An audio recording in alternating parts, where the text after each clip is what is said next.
চ্যানেলে তোমাদের স্বাগত। তোমাদের জন্য দারুণ সুখবর, টিসিএস এর তরফ থেকে নতুন নিয়োগ বিজ্ঞপ্তি জারি হয়েছে, যেখানে 8 ঘন্টা কাজ করলে তোমাদের বেতন 35,000 টাকা শুরুতেই তোমরা বেতন পাবে। এখানে পুরুষ মহিলা উভয় প্রার্থীরাই আবেদন করতে পারবে। আন্ডার গ্র্যাজুয়েট গ্র্যাজুয়েট প্রত্যেক প্রার্থীরাই আবেদন করতে পারবে। ডাইরেক্ট জয়নিং, কোনো রকম এক্সাম হবে না, কোনো আবেদন মূল্য লাগবে না। আবেদনের শেষ তারিখ হচ্ছে 31শে জুলাই 2025। একদম লেটেস্ট আপডেট তোমাদের কাছে দিচ্ছি এবং অল ইন্ডিয়া ফ্রেশার্স ক্যান্ডিডেট প্রত্যেকে আবেদন করতে পারবে। অবশ্যই তোমরা কমেন্টে জানাবে যে কোন জায়গা থেকে এই ভিডিওটা দেখছো। অবশ্যই তোমার জেলার নাম প্রত্যেকে জানাবে, কারণ যেহেতু আমি তোমাদের স্টেট ওয়াইজ, ডিস্ট্রিক্ট ওয়াইজ এবং সেন্ট্রালাইজ বিভিন্ন আপডেটগুলো প্রোভাইড করে থাকি। তো চলো মূল পিডিএফে চলে যাচ্ছি। তো দেখতে পাচ্ছ আমি পিডিএফটা ওপেন করে নিয়েছি। টিসিএস রিক্রুটমেন্ট 2025, 5200+ শূন্য পদে সম্পূর্ণ পার্মানেন্টভাবে তোমাদের নিয়োগ করা হচ্ছে। এবং এখানে তোমরা দেখো একটি ওভারভিউ দেওয়া হয়েছে। টাটা কনসালটেন্সি সার্ভিসেস অর্থাৎ টিসিএস এর তরফ থেকে এই বিজ্ঞপ্তি তোমাদের জারি হয়েছে।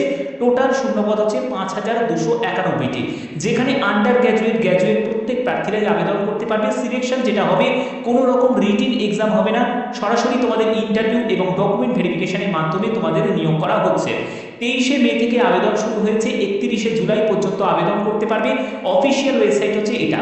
এখান থেকে তোমাদের কিভাবে ফর্ম ফিল আপ করতে হবে সেটাও আমি এই ভিডিওর মাধ্যমে একদম স্টেপ বাই স্টেপ তোমাদের দেখাবো। অবশ্যই ভিডিওটাকে শেষ পর্যন্ত দেখো, প্রত্যেকটা স্টেপ তোমাদের জন্য গুরুত্বপূর্ণ। এখানে দেখো তোমাদের টোটাল ভ্যাকেন্সি এবং তোমাদের যে পোস্টে নিয়োগ করা হচ্ছে, একটি হচ্ছে আইটি ইনফরমেশন টেকনোলজি এবং একটি হচ্ছে বিপিএস। এই বিপিএস এর জন্য আর্টস থেকে হোক, সায়েন্স থেকে হোক বা কমার্স থেকে হোক, প্রত্যেকে আবেদন করতে পারবে। এখানে তোমাদের বয়স 18 থেকে 40 বছরের মধ্যে বয়স হলে প্রত্যেকে আবেদন করতে পারো। এবং এখানে এডুকেশন কোয়ালিফিকেশন অলরেডি ক্লিয়ার করে দিয়েছি যে আন্ডার গ্র্যাজুয়েট এবং গ্র্যাজুয়েট প্রত্যেক প্রার্থীরাই আবেদন করতে পারে। এখানে তোমাদের বেতন 45,000 টাকা থেকে 58,000 টাকা এক্সপেক্টেড তোমাদের বেতন থাকবে। এবং সিলেকশন প্রসেসের জন্য তোমাদের ইন্টারভিউ এবং তোমাদের ডকুমেন্ট ভেরিফিকেশন হবে। এবার তোমাদের একটা প্রশ্ন আমি তোমাদের বলে রাখি, তোমরা অনেকেই আমি জানি তোমরা করবে, সেটা হলো ইন্টারভিউতে স্যার কী টাইপের প্রশ্ন করে সেই রিলেটেড যদি তোমরা প্রপার একটা ইনফরমেশন চাও, তার জন্য অবশ্যই তোমরা কমেন্টে জানাবে। তো টিসিএস এ কেমন তোমাদের ইন্টারভিউ হয়, কারণ দেখো ব্যাংকের ইন্টারভিউ লেভেল আলাদা, টিসিএস এর ইন্টারভিউ লেভেল আলাদা। টিসিএস এ যেহেতু টাটা কনসালটেন্সি সার্ভিস, তো টাটার বিভিন্ন রকম প্রজেক্টের যেগুলো তোমাদের আপকামিং প্রজেক্ট বা তোমাদের এখন যে প্রজেক্টগুলো কাজ চলছে সেগুলোর ব্যাপারে তোমাদের কারেন্ট অ্যাফেয়ার্সের মধ্যে যেগুলো পড়ে সেই সব প্রশ্ন তোমাদের পড়বে। এবং কত টাকা বাজেটের মধ্যে টিসিএস এর স্যাংশন হয়েছে সেই সব ব্যাপারে, যেগুলো তোমাদের পাবলিক সেক্টর আন্ডারটেকিংয়ে যেগুলো প্রজেক্টে যে কাজগুলো হয় সেই ব্যাপারেও তোমাদের কিছু ইনফরমেশন জানতে চাইবে যখন তুমি ইন্টারভিউতে যাবে। অর্থাৎ এই ব্যাপারে, অর্থাৎ টিসিএস এর ব্যাপারে প্রত্যেকটা ইনফরমেশন তোমাদের রাখতে হবে যারা যারা ইন্টারভিউতে তোমরা চান্স পাবে, ঠিক আছে। এবার তোমাদের বলে রাখি আবেদন মূল্য কত টাকা লাগবে। আবেদন মূল্যের ক্ষেত্রে তোমাদের কোনো রকম এসসি, এসটি, ওবিসি, পিডাব্লিউবিডি, জেনারেল কোনো কাস্টকে কোনো রকম আবেদন মূল্য দিতে হবে না। সম্পূর্ণ ফ্রি অফ কস্টে প্রত্যেকে এখানে আবেদন করতে পারো। ওকে, তো এবার দেখো তোমাদের পরবর্তী বলা হচ্ছে যে হাউ টু অ্যাপ্লাই, কিভাবে আবেদন করবে। আবেদন করার জন্য অফিসিয়াল ওয়েবসাইটে ভিজিট করবে। অফিসিয়াল ওয়েবসাইটের লিঙ্ক আমি ডিসক্রিপশনে দিয়ে দেবো। তোমাদের সেখান থেকে ভিজিট করতে হবে, অ্যাপ্লিকেশন ফর্ম তোমাদের ফিল আপ করতে হবে। প্রথমে তোমাদের থাকবে হচ্ছে একটি রেজিস্ট্রেশন করতে হবে। এই রেজিস্ট্রেশন করার জন্য তোমাদের কি প্রয়োজন, একটি ভ্যালিড মেল আইডি অবশ্যই তোমাদের লাগবে এবং তোমাদের মোবাইল নাম্বার লাগবে, যেখানে তোমাদের এসএমএস আসবে এবং তোমাদের ওটিপি জেনারেট করতে হবে। অল ইন্ডিয়া প্রত্যেক প্রার্থীরাই আবেদন করতে পারবে, মেল ফিমেল প্রত্যেক প্রার্থীরাই আবেদন করতে পারবে। তুমি যে কোনো রাজ্য থেকে, যে কোনো জেলা থেকে আবেদন করতে পারবে। যারা পশ্চিমবঙ্গের তারা পশ্চিমবঙ্গের, যেমন কলকাতাতে তোমরা সুযোগ পাবে। যারা অন্য রাজ্যে তারা অন্য রাজ্যের যেসব জায়গায় তোমাদের টিসিএস অফিস আছে সেখানে তোমরা সুযোগ পেয়ে যাবে, ঠিক আছে। এবং দেখো আবেদন তোমাদের করতে হবে অনলাইন মোডেই তোমাদের আবেদন করতে হবে। আবেদন তোমাদের শুরু হয়ে গেছে 23শে মে থেকে 31শে জুলাই পর্যন্ত তোমরা আবেদন করতে পারবে। এবার আবেদন করার জন্য যে প্রসেস আমি স্টেপ বাই স্টেপ তোমাদের দেখাবো, এর জন্য একদম অফিসিয়াল ওয়েবসাইটে ভিজিট করব। তোমরা দেখতে পাচ্ছ যে আমি একদম অফিসিয়াল ওয়েবসাইটটা ভিজিট করেছি। এখান থেকে তোমাদের রেজিস্টার নাও অপশানে ক্লিক করতে হবে। এখানে তোমরা দুটো অপশান তোমরা পাবে, একটি হচ্ছে আইটি আর একটা হচ্ছে বিপিএস, ঠিক আছে। একদম নতুনভাবে এই নিয়োগটি করা হচ্ছে। যারা তোমরা ইনফরমেশন টেকনোলজি নিয়ে যারা পড়াশোনা করেছো তারা আইটিতে সিলেক্ট করবে, যারা জেনারেল লাইনে পড়াশোনা করেছো মানে আর্টস থেকে হোক, সায়েন্স থেকে হোক বা কমার্স থেকে হোক, যারা পড়াশোনা করেছো, যারা গ্র্যাজুয়েশন করেছো বা যারা এখনো পর্যন্ত গ্র্যাজুয়েশন করছো, ঠিক আছে, তো সেই সব ক্যান্ডিডেটরা বিপিএস এ গিয়ে ক্লিক করবে। তো আমি বিপিএস এ ক্লিক করছি। এরপরে তোমাকে একটি ভ্যালিড মেল আইডি এখানে এন্টার করতে হবে। তো আমি ভ্যালিড মেল আইডি এখানে এন্টার করে নিচ্ছি। তো এন্টার করার পরে তোমাদের গেট ওটিপি অপশানে ক্লিক করতে হবে। তো আমি গেট ওটিপি অপশানে ক্লিক করছি। তো দেখবে তোমার ভ্যালিড মেল আইডিতে একটি ওটিপি আসবে, সেই ওটিপিটাকে তোমাকে এখানে বসিয়ে নিতে হবে। তো আমি ওটিপিটাকে বসিয়ে নিচ্ছি। ঠিক আছে, ওটিপিটাকে বসিয়ে নিয়েছি। এরপরে সাবমিট অপশানে ক্লিক করব। সাবমিট অপশানে ক্লিক করার পরে তোমার এখানে আধার নাম্বার চাওয়া হয়েছে লাস্টের 4 ডিজিট। তো আধার নাম্বারের লাস্টের 4 ডিজিট তোমাকে এখানে বসিয়ে নিতে হবে। তো আমি এখানে বসিয়ে নিচ্ছি। এরপরে হচ্ছে তোমার এখানে নেম, অর্থাৎ তোমার এখানে ফার্স্ট নেম, তারপরে মিডল নেম, তারপরে লাস্ট নেম তোমাদের এখানে বসাতে হবে। তারপরে তোমাকে ডেট অফ বার্থ বসাতে হবে। তারপরে আই এগ্রি অপশানে ক্লিক করে প্রসিড করতে হবে। তো আমি এগুলো ফিল আপ করে নিচ্ছি।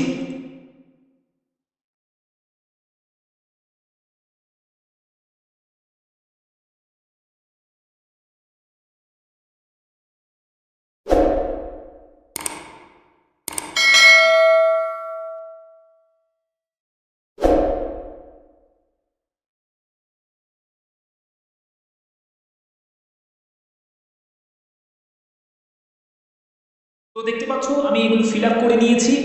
তো সম্পূর্ণ ফিল আপ হয়ে গেছে। এরপরে আই এগ্রি অপশানে ক্লিক করব এবং এই এগ্রি অপশানে ক্লিক করার পরে প্রসিড করব।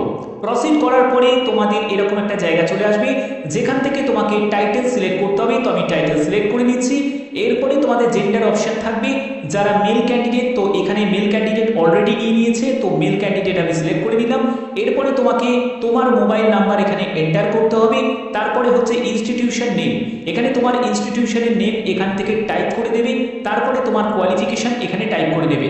তারপরে দেখো তোমাদের কোয়ালিফিকেশনে টাইপ করার ক্ষেত্রে তোমাদের এখানে বলে রাখি, তোমরা তোমাদের যা যোগ্যতা সেই যোগ্যতা তোমরা দেখতে পাবে। এখানে তোমাদের যদি ব্যাচেলার ডিগ্রি যোগ্যতা থাকে মানে গ্র্যাজুয়েশন যদি করা থাকে তাহলে তোমাদের গ্র্যাজুয়েশন যোগ্যতা পেয়ে যাবে। যাদের মাস্টার্স করা আছে তারা মাস্টার্স যোগ্যতার এখানে সম্পূর্ণ লিস্ট পেয়ে যাবে। তো এখানে আমি ফর্মটা ফিল আপ করছি আন্ডার গ্র্যাজুয়েট হিসাবে, অর্থাৎ যাদের গ্র্যাজুয়েশন কমপ্লিট করা হয়নি, যারা ফার্স্ট ইয়ার বা সেকেন্ড ইয়ারে বা থার্ড ইয়ারে পড়ছে তাদের জন্য। তো এখানে আমি আন্ডার গ্র্যাজুয়েট সিলেক্ট করে দিলাম। এবার হচ্ছে ইয়ার অফ পাসিং, তোমাদের এখানে ইয়ার অফ পাসিংটা তোমাকে সিলেক্ট করতে হবে, সেটা তুমি এখান থেকে অপশানে পেয়ে যাবে। তো আমি এখান থেকে সিলেক্ট করে দিলাম। এরপরে হচ্ছে সোর্স টাইপ, অর্থাৎ তুমি কোন সোর্স থেকে এই ইনফরমেশনটা পেয়েছো সেটার জন্য তোমাদের এখান থেকে সিলেক্ট করতে হবে। তো আমি ডাইরেক্ট অ্যাপ্লিকেন্ট সিলেক্ট করে দিলাম এবং এখানে আমি টাইপ করে দিচ্ছি ইউটিউব আমি টাইপ করে দিলাম, ঠিক আছে। এবং এখানে নিয়ারেস্ট টিসিএস অফিস, এটা কিন্তু খুব ভাইটাল একটা জায়গা যেখানে তোমাদের অফিস তুমি সিলেক্ট করতে পারবে, সেই অফিসেই তোমাদের পোস্টিং হবে। এবং দেখো এখানে তুমি বানারসি, তারপরে ভাদোদারা থেকে শুরু করে পাটনা, ত্রিবন্দম, মুম্বাই, লখনৌ, কলকাতা, ঠিক আছে, এখানে সব অপশন তোমরা পেয়ে যাবে। জামশেদপুর, গুয়াহাটি, যেসব জায়গায় আছে। এবার যারা ত্রিপুরা থেকে আবেদন করবে তারা তোমরা চাইলে গুয়াহাটিও সিলেক্ট করতে পারো, তোমরা চাইলে কলকাতাও সিলেক্ট করতে পারো, তোমাদের মানে যেটা পছন্দ। এবার দেখো আগরতলাতে যেহেতু টিসিএস এর কোনো অফিস নেই, তো সেক্ষেত্রে এই লিস্টের মধ্যে সেটা তুমি পাবে না। যেখানে অফিস থাকবে সেখানে নিশ্চয়ই তোমাদের পোস্টিং হবে। তো এখান থেকে আমি কলকাতা সিলেক্ট করে নিচ্ছি। এবার হওয়ার পরে তোমাদের এরকম একটা ক্যাপচা কোড আসবে, যে ক্যাপচা কোডটা তোমাকে এখানে বসিয়ে সাবমিট করতে হবে। তো ক্যাপচা কোডটা বসানোর পরে সাবমিট অপশানে আমি ক্লিক করব। সাবমিট অপশানে ক্লিক করার পরে তোমাদের দেখো এরকম একটা জায়গা চলে আসবে যেখানে তোমাকে কনফার্ম করতে হবে। তো আমি কনফার্ম করছি। কনফার্ম করার পরে দেখো তোমাদের রেফারেন্স আইডি চলে আসবে। এই যে রেফারেন্স আইডিটা, এটা অবশ্যই তোমরা নোট ডাউন করে রাখবে এবং তোমাদের কন্টিনিউ অপশানে ক্লিক করতে হবে। তো এটা হলো তোমাদের রেজিস্ট্রেশন প্রসেস কমপ্লিট হয়ে গেছে। Thank you for registering with TCS. তো এটা তোমাদের প্রাথমিক স্টেপটা তোমাদের কমপ্লিট হয়ে গেছে। এরপরে তোমাকে কন্টিনিউ অপশানে ক্লিক করতে হবে। তো কন্টিনিউ অপশানে ক্লিক করার পরে এই যে ক্যাপচা কোডটা দেখতে পাচ্ছ, এই ক্যাপচা কোডের ইমেজটা তোমাকে এখানে বসিয়ে দিতে হবে। তো এটা বসানোর পরে তোমাদের নেক্সট অপশানে ক্লিক করতে হবে। নেক্সট অপশানে ক্লিক করার পরে তোমার দেখতে পাবে তুমি মেল আইডিতে আরেকটি ওটিপি পাবে, সেই ওটিপিটা তোমাকে এখানে এন্টার করে নিতে হবে। তো আমি ওটিপিটাকে এন্টার করে নিয়েছি। এরপরে লগ ইন অপশানে ক্লিক করব। লগ ইন অপশানে ক্লিক করার পরে তোমাদের একটি অ্যাপ্লিকেশন ফর্মের জায়গা চলে আসবে। ক্যাম্পাস কমিউন আসবে, তারপরে ট্র্যাক মাই অ্যাপ্লিকেশন এবং হাউ টু অ্যাপ্লাই। তো এই সব জায়গাগুলো তোমাদের চলে আসবে। এখানে প্রথমে অ্যাপ্লিকেশন ফর্ম এই জায়গায় তোমাদের ক্লিক করতে হবে। এই অপশানে তোমাদের ক্লিক করার পরে দেখো তোমাদের স্টার্ট ফিলিং দ্য ফর্ম, এই অপশানে তোমাকে ক্লিক করতে হবে। এখানে ক্লিক করার পরে তুমি যে টিসিএস অফিস তুমি সিলেক্ট করেছো টিসিএস কলকাতা সেটা তোমাদের চলে এসছে এবং তোমার নাম, তোমার বাবার নাম এখানে বসিয়ে দেবে। তারপরে তোমার মায়ের নাম বসাতে হবে। তারপরে তোমার ডেট অফ বার্থের অলরেডি তোমাদের ডেট অফ বার্থ তুমি আগে এন্টার করে নিয়েছো। এরপরে তোমার পার্মানেন্ট অ্যাড্রেসের সম্পূর্ণ ডিটেলসটা তোমাদের দিতে হবে, তোমার কান্ট্রি, তোমার স্টেট, তোমার সিটি তোমরা এখান থেকে সিলেক্ট করবে। এরপরে যদি পার্মানেন্ট অ্যাড্রেস আর প্রেজেন্ট অ্যাড্রেস যদি সেম হয় তাহলে এই ইয়েস অপশানে ক্লিক করতে হবে। এগুলো করার পরে তোমাদের সেভ অ্যান্ড কন্টিনিউ অপশানে ক্লিক করতে হবে। ঠিক আছে, এগুলো করার পরে তারপরে তোমাদের একাডেমিক অ্যান্ড ওয়ার্ক এক্সপিরিয়েন্সের ডিটেলসের জায়গা চলে আসবে। সেখান থেকে তোমার হায়েস্ট কোয়ালিফিকেশান, তোমার আন্ডার গ্র্যাজুয়েট কত সালে তুমি পাস করেছো সেইগুলো তোমাদের এখানে হায়েস্ট কোয়ালিফিকেশান, গ্র্যাজুয়েশন সব কিছুর এখানটা তোমরা ডিটেলসটা দেবে। এমনকি তোমাদের মাধ্যমিকটারও কিন্তু প্রয়োজন আছে। এগুলো তোমাদের স্টেপ বাই স্টেপ করতে হবে। আধার ডিটেলস অপশানে তোমরা চলে যাবে, সেখানে আধারের ডিটেলস তোমাদের দিতে হবে, সেগুলো তোমাদের ফিল আপ করতে হবে এবং application form preview and declaration. তো এটা নিয়ে আমার ফার্স্ট চ্যানেলে অলরেডি একটা ভিডিও আছে, তোমরা দেখতে পারো। একদম স্টেপ বাই স্টেপ প্রত্যেকটা ইনফরমেশন আমি দিয়ে ফর্ম ফিল আপ তোমাদের কীভাবে ফিল আপ করতে হবে, ফর্মটা কীভাবে ফিল আপ করতে হবে সেটা দেখিয়েছি অলরেডি। সেই ভিডিওটা তোমরা একবার চেক আউট করে নিতে পারো। বাদবাকি যে কোনো ইনফরমেশনের জন্য একটাই কথা বলবো, চ্যানেলটাকে সাবস্ক্রাইব করে রাখো, কারণ এই চ্যানেলের মাধ্যমে তোমরা প্রপার অথেন্টিক ইনফরমেশন পেয়ে যাবে প্রতিদিন। আর এরকমই ইনফরমেশন পাওয়ার জন্য তোমাদের অবশ্যই চ্যানেলের পাশে থাকতে হবে। এখনের মতো এটুকুই, ধন্যবাদ।